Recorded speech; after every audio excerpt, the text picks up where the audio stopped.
Welcome viewers to my channel.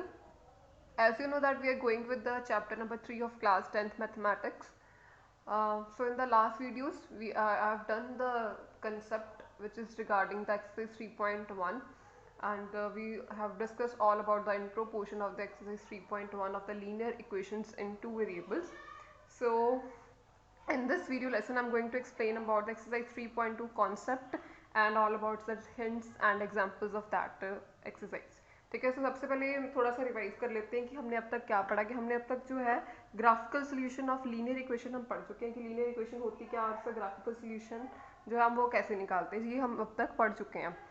तो देखिए मैंने आपको बताया था कि if there are two pair of linear equation की बात करेंगे ना, तो देखिए अब if there are two linear equations, तो मैंने आपको बताया था कि या तो वो लीनियर इक्वेशन क्या होगी, तीन पॉसिबिलिटीज मैंने आपको उसकी बताई थी कि तीन पॉसिबिलिटी होती है कि या तो वो दोनों लीनियर इक्वेशन क्या कर रही हैं, इंटरसेक्ट कर रही हैं, या वो दोनों लीनियर इक्वेशन क्या है, वो यहाँ पर कोइंसाइड कर रही हैं, एक के ऊपर एक है। ठीक है, या तो वो दोनों लीनियर इक्वेशन क्या है, यानी कि वो दोनों जो लाइन है वो क्या है, पैरेलल है।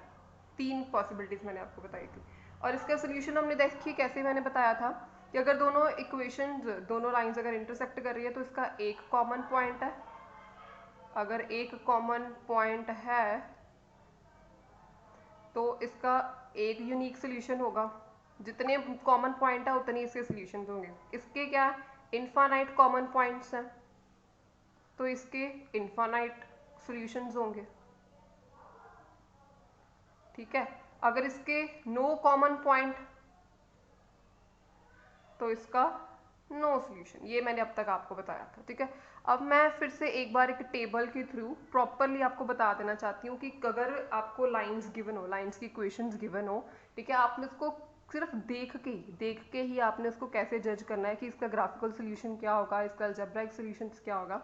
उसके लिए ना हमारे पास एक रूल बनाया गया है। रूल ये है कि आपने क्या करना है कि एक इनकी रेशियोज को कंपेयर करना है। रेशियोज को कंपेयर करने का मतलब कि हर जब भी आपको कोई भी दो लीनियर इक्वेशंस गिवन है, जैसे कि ठीक है, तो वो लीनियर इक्वेशन जो है आपको कुछ इस टाइप की गिवन होगी, a1x plus b1y plus c1 equal to 0। उसकी जनरल फॉर्म ये होगी।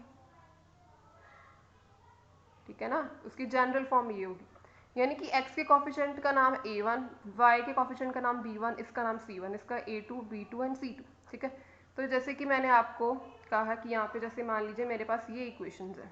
ठीक है, ये इक्वेशन की बना फर्स्ट लीनियर इक्वेशन, तो आपने क्या करना है, इसकी रेशो को कंपेयर करना है। रेशो को कंपेयर करना है, कैसे कंपेयर करेंगे। सबसे पहली बात तो जब भी आपने रेशो को कंपेयर करना है ना, तो ये जो लीनियर इक्वेशन है ना, मान लीजिए कुछ इस टाइप की आए आपके पास कि जैसे 2x plus 3y equal to 9। अगर मान लीजिए ऐसी है ना इक्वेशन, तो आपने इसको जनरल फॉर्म में चेंज कर लेना है। जनरल फॉर्म में चेंज करने का मतलब है कि आपने इसको इस वाली फॉर्म में बना लेना, 2x plus 3y minus 9 equal to 0। ठीक है, फिर इसके बाद आपने रेशियोज को कंपेयर करना। अगर आप ऐसे करके करेंगे तो आपकी जो कंपैरिजन है रेशियोज का, ये गलत भी आ सकता है। सो हमेशा जो लीनियर इक्वेशन है टू वेरिएबल है ना, वो उसको सबसे पहले आपने इस फॉर्म में रीसेट कर लेना। जब जैसे भी गिवन हो तो इस फॉर्म में आप रीसेट कर ही लीजिए, तभी आपका आंसर ठीक आएगा। ठीक है, अदरवाइज आपको कन्फ्यूजन हो जाएगी। तो इसकी रेशियोज को किस तरीके से कंपेयर करना है, जैसे कि आपको ये दो लीनियर इक्वेशंस गिवन है, इसमें x का कॉफिशेंट है 1 और यहाँ पे x का कॉफिशेंट है 3, यानी कि a1 इसमें क्या है 1, a2 क्या है 3, तो a1 ओवर a2 की वैल्यू यहाँ पे लिखनी है आपने। ठीक है, फिर b1 ओवर b2, b1 यहाँ पे क्या है -2, यहाँ पे y का कॉफिशेंट 4। ठीक, इसके बाद c1 ओवर c2, इसके रेशो लिखनी है। c1 देखिए यहाँ पर c है ही, यानी कि कांस्टेंट टर्म तो यहाँ पे है ही नहीं, तो ये क्या हो गया यहाँ पे 0, यहाँ पे क्या है -20, ये आपने लिख दिया।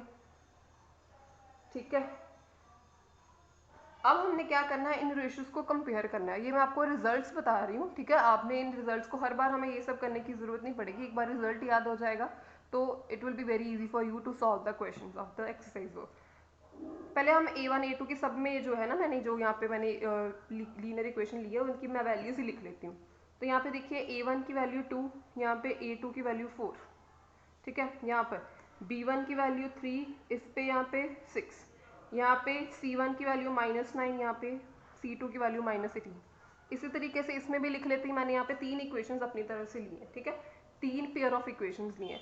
तो यहाँ पे लिख लेते हैं a1 1, यहाँ पे है 2, यहाँ पर 2, यहाँ पे 4, यहाँ पे है -4/-12, यानी कि ये C1/C2 की वैल्यू, B1/B2, ये A1/A2। पहले मैंने ये वैल्यूज लिख ली।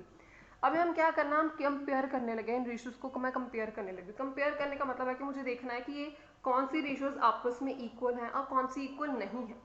तो देखिए अगर मैं लिखूँ कि A1/A2, ये A1/A2 B1/B2 के इक्वल है, नो इट्स नॉट इक्वल।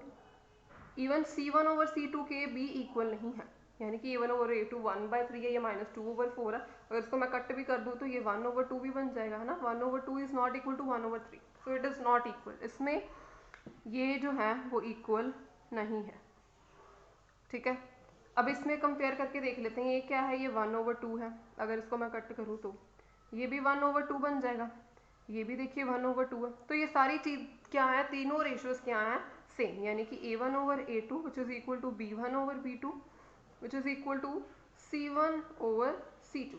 और इसमें देख लीजिए ये 1/2 बन जाएगा, ठीक है, और ये 4 ये बन जाएगा 1/3 बन जाएगा, ठीक है। तो ये इसमें क्या है, फर्स्ट पहली और दोनों सेम है, A1/A2 is equal to B1/B2, ये दोनों सेम है पर ये डिफरेंट है, ठीक है, ओवर C1/C2। इतनी बात समझ में आई अभी, ठीक है। अभी मैंने सिर्फ अब इसको कंपेयर किया, कंपेयर करके लिख लिया है कि क्या सेम है या नहीं सेम है, मैंने सिर्फ उसके बारे में भी लिखा है अभी मैंने, ठीक है। अभी क्या करना है इसका, अगर आपके पास कोई भी इक्वेशंस गिवन हो तो आपको क्वेश्चन आएगा पेपर में कि हाँ जी इसका ग्राफिकल रिप्रेजेंटेशन लिखो और इसका अलजेब्रिक इंटरप्रिटेशन है ना वो बताओ। तो ग्राफिकल रिप्रेजेंटेशन तो देख लीजिए आपने, अगर इसका आप लिखो, इसमें आप अगर हम लिखेंगे, देखिए ये दोनों इक्वेशंस डिफरेंट हैं, ठीक है। इसका ग्राफिकल रिप्रेजेंटेशन, पहली बात तो जिसकी इनकी रेशियोज जो है एक दूसरे के साथ बिल्कुल भी मैच नहीं कर रही हैं। अगर मैच नहीं कर रही है यानी कि इनमें कोई भी कॉमन पॉइंट नहीं है, इसका जो इंटरप्रिटेशन है, ग्राफिकल रिप्रेजेंटेशन है, वो कुछ इस टाइप की आएगी कि इसमें एक ही कॉमन पॉइंट आएगा, ठीक है, जब हम इसका ग्राफ ड्रॉ करेंगे। ये एग्जांपल्स भी देखिए आपकी NCERT एक्सरसाइज 3.1 की जो है वो मैंने फर्स्ट एग्जांपल ही यहाँ पर ली है ना, उसी का ही यहाँ पे लिखा हुआ सोल्यूशन। तो ग्राफिकल रिप्रेजेंटेशन जब हमने बनाई थी ना, तो उसका ग्राफिकल रिप्रेजेंटेशन आया था कि जिसमें एक ही कॉमन पॉइंट आया था यहाँ पे, तो एक कॉमन पॉइंट है। तो आप इसका लिखोगे कि ये पहली बात तो ये क्या आएगा, इंटरसेक्टिंग लाइंस बनेंगी। आप वहाँ से देख सकते हैं कि इसका जो सोल्यूशन है क्या आ रहा है, इंटरसेक्टिंग लाइंस आ रही हैं, ठीक है। और अलजेब्राइक रिप्रेजेंटेशन मैंने आपको बोला था कि अगर लाइंस इंटरसेक्ट करे तो इसका क्या आता है, एक ही कॉमन पॉइंट आता है, ठीक है। ये आपकी NCERT बुक का सेकंड एग्जाम्पल है, आप देख सकते हैं, मैं आपको दिखा देती हूँ, ये वाला उसी की इक्वेशंस हैं, ये देख लीजिए इसी की ये वाली equation, 2x + 3y = 9, 4x + 6y = 18, यही वाली मैंने लिखी है सेकंड में, ठीक है। तो इसका हमने ग्राफ जब ड्रॉ किया था तो ये क्या आया था, कोइंसिडेंट। तो यहाँ पे मैं क्या लिखने लगी हूँ, कोइंसिडेंट, क्योंकि ये हम कर चुके हैं, कोइंसाइड कर जाएंगे लाइंस, और कोइंसाइड कर जाए तो आपको पता है कि क्या अलजेब्रिक इंटरप्रिटेशन क्या है इसकी, इनफाइनाइट मैनी सॉल्यूशंस, एक कॉमन पॉइंट है और इनफाइनाइट मैनी सॉल्यूशंस, ठीक है जी। उसके बाद अगर वन कॉमन पॉइंट इसका लिखना था, यूनिक सॉल्यूशन। अगर ये आएगा, ये देखिए मैंने आपकी बुक में थर्ड एग्जाम्पल इसको लिया है, थर्ड नहीं है यहाँ पे, ये एग्जाम्पल मैंने लिया थर्ड एग्जाम्पल, ये देख लीजिए अभी नेक्स्ट पे मैंने x + 2y - 4 ये वाला, यही मैंने लिया यहाँ पे इस पे, ठीक है। तो इसका जब मैंने ग्राफ प्लॉट किया था तो ये ग्राफ आया था मेरे पास इस तरीके से पैरेलल, ठीक है। तो इसलिए मैं यहाँ पे लिख सकती हूँ ग्राफिकल रिप्रेजेंटेशन में कि लाइंस आर पैरेलल। तो इसके मैंने सोल्यूशन कितने निकाले थे, नो सोल्यूशन। तो देखिए अब यहाँ पे इस पूरे के पूरे टेबल को बनाने का देखिए मतलब क्या है, मैं आपको क्या बताना चाहती हूँ कि जब भी आपके पास, आपने ओवरऑल क्या याद रखना अपने माइंड में, आपने ये याद रखना, आपने इन रेशियोज को याद रखना कि जब भी आपको पूछा जाए पेपर में क्वेश्चन इसी टाइप के आएगा कि उन्होंने 2 लीनियर इक्वेशंस आपको दे देनी है, वहाँ पे पूछा जाएगा कि आपको कंपेयर कर कीजिए रेशियोज को, चाहे जैसे मर्जी, उन्होंने बताना कि what is the graphical representation क्या होगी, अलजेब्रिक रिप्रेजेंटेशन क्या होगी। तो आप क्या करोगे, सिर्फ इस इक्वेशंस को देख के आप उनके रेशियोज को कंपेयर करोगे, यानी कि इस टाइप से A1/A2, B1/B2, C1/C2 की रेशियोज को कंपेयर करोगे हर एक में, चाहे कोई भी इक्वेशन की बनो। आप उनकी रेशियोज को कंपेयर करके देखोगे कि क्या वो रेशियोज एक दूसरे के साथ सेम आ रही हैं। अगर तो वो बिल्कुल भी सेम नहीं आ रही, यानी कि A1/A2, B1/B2 किसी के साथ भी इक्वल नहीं आ रहा, तो आप क्या लिख दोगे कि इसका इन लाइन्स का जो ग्राफ आएगा it will always be a intersecting lines, कि वो लाइन्स हमेशा इंटरसेक्ट करेंगी और उसका जो अलजेब्रिक इंटरप्रिटेशन होगा वो क्या होगा, यानी कि उसका यूनिक सोल्यूशन ही होगा। ऑलवेज आप यही लिखोगे। You have to learn, you have to remember this point in your mind, ठीक है। और अगर आपके पास कुछ लाइंस इस तरीके से आ रही है, अगर वो लाइंस की जो रेशो है वो रेशो इस तरीके की आ रही है कि सारी रेशोज आपस में इक्वल हैं, यानी कि A1/A2, B1/B2, C1/C2 के इक्वल है, तीनों रेशोज इक्वल हैं, तो आप क्या लिखोगे, इक्वल तो तभी आएंगे जब वो दोनों लाइंस क्या कर रही होंगी, कोइंसाइड कर रही होंगी। अगर वो कोइंसाइड कर रही हैं इसका मतलब यानी कि अलजेब्रिक इंटरप्रिटेशन क्या है, इनफाइनाइट मेनी सॉल्यूशंस, ठीक है जी। अगर तो वो रेशियोज कुछ इस तरीके से आ रही हैं कि पहली दो मैच कर रही हैं और तीसरी वाली वो जो है वो नॉट इक्वल है, ठीक है। A1/A2 equal to B1/B2 is not equal to C1/C2, तो आप क्या लिखोगे कि इसका रिजल्ट क्या होगा, ग्राफिकल रिप्रेजेंटेशन क्या आएगी, parallel lines. And algebraic representation हमें पता है कि उसका कोई भी कॉमन पॉइंट नहीं है, तो graphical algebraic representation is no solution, ठीक है जी। तो आपने ये टेबल को या इसके जो चीज़ें हैं कॉन्सेप्ट को अपने माइंड में रख लेना फॉर सॉल्विंग द क्वेश्चंस। आपने इसको वाइस वर्सा भी याद रखना। वाइस वर्सा याद रखने का मतलब कि आपको अगर पेपर में आए कि the two lines are having a unique solution, तो यूनिक सोल्यूशन आए उसी टाइम आपके माइंड में आ जाना चाहिए कि हाँ जी लाइंस क्या है, इंटरसेक्ट है। अगर आपको पेपर में आए कि हाँ जी these are the two lines और इन लाइंस का जो है वो इन्फानाइट मैनी सोल्यूशंस है, यानी कि आपको पता होना चाहिए infinite many solution okay coincide करेंगे और इसकी ये कंडीशन है। अगर वहाँ पे लिखा है कि these two lines have no solution, no solution it means parallel है और ये कंडीशन है, तीनों चीज़ें साथ में चलेंगी, ये भी तीनों चीज़ें साथ में चलेंगी, vice versa.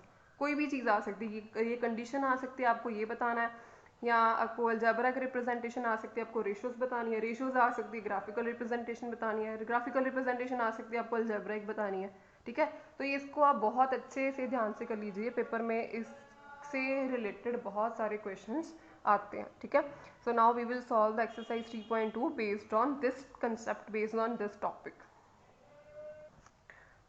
And one more thing कि अगर तो हमारे पास ऐसी दो लाइंस आए जिनका अगर ग्राफिकल रिप्रेजेंटेशन क्या है, इंटरसेक्टिंग लाइन है, कोइंसाइड है, यूनिक सोल्यूशन और इनफाइनाइट मैनी सोल्यूशन है, यानी कि अगर ये दो केस मेरे पास आ रहे हो तो मैं क्या कहूँगी, pair of the lines are consistent, consistent, ठीक है। ये आपको पेपर में आएगा, पेपर में वो पूछेंगे कि हाँ जी the pair of lines are consistent और इनकंसिस्टेंट, और in this case if the lines are parallel, if the lines having no solution, in this case the pair of lines are inconsistent, consistent और inconsistent की आप बात याद रखिए। First to cases जो हैं इंटरसेक्टिंग वाला, कोइंसाइड वाला, बिकॉज इसमें हमारे पास सोल्यूशन तो आ ही रहा है ना, ठीक है, कि हमारे पास यूनिक सोल्यूशन आ रहा है, इनफाइनाइट मैनी सोल्यूशन आ रहा है, सोल्यूशन तो आ रहा है ना, इसमें जो है सोल्यूशन नहीं आ रहा, जिसमें ऐसी पेयर ऑफ लाइन जिसमें सोल्यूशन एग्जिस्ट ही नहीं करता है ना, उसमें उसको हम बोलते हैं कि these are inconsistent, inconsistent system of equations. इन दोनों में एग्जिस्ट करता है, that's why they are called the consistent system of equations. इस बात को आप याद रखेंगे।